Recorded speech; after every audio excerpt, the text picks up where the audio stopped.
Autre point de l'actualité, on s'intéresse ce soir à la bancarisation intégrale des salaires des agents de la fonction publique. Le ministère de l'Économie, des Finances et du Développement envisage son application à compter du 1er octobre prochain. Depuis mi-juillet, la communication est lancée en vue d'amener les agents encore au billetage à domicilier leur salaire dans les banques de la place. Mais quels sont les enjeux de cette mesure? Élément de réponse avec Moussa Ouedraogo, Oscar Soulama et Frédéric Etienne Bassenga.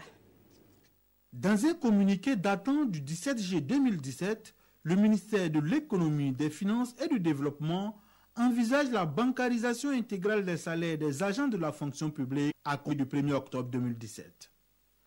Ce sont donc un peu plus de 3 000 sur 165 122 agents de l'État qui sont appelés à domicilier leurs salaires dans les structures financières de la place.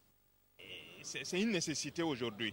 C'est une nécessité aujourd'hui parce qu'aujourd'hui, trimballer de l'argent par devers toi, ou bien en tout cas, même ceux qui manipulent même les sous aujourd'hui, subissent des risques. Une fois que c'est bancarisé, ça veut dire que les fonctionnaires au moins, on sait que le salaire est domicilié et que le revenu peut être à tout moment vérifié. Ça va éviter notamment les règlements par biaitage. À travers ce communiqué, c'est la sécurisation des paiements effectués par l'État qui est visée, mais aussi et surtout la modernisation de l'administration dans le domaine.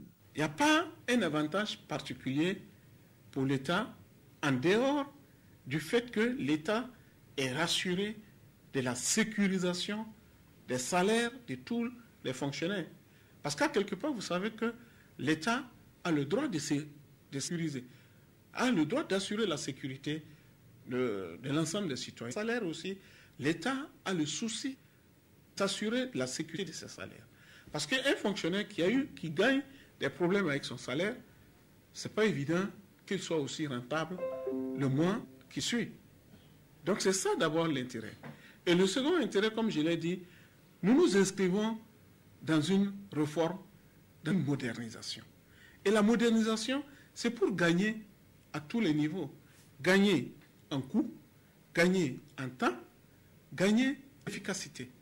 Ce communiqué n'est qu'une étape dans la modernisation du ministère de l'Économie, des Finances et du Développement. Selon le directeur général du budget, d'autres chantiers sont annoncés pour 2018.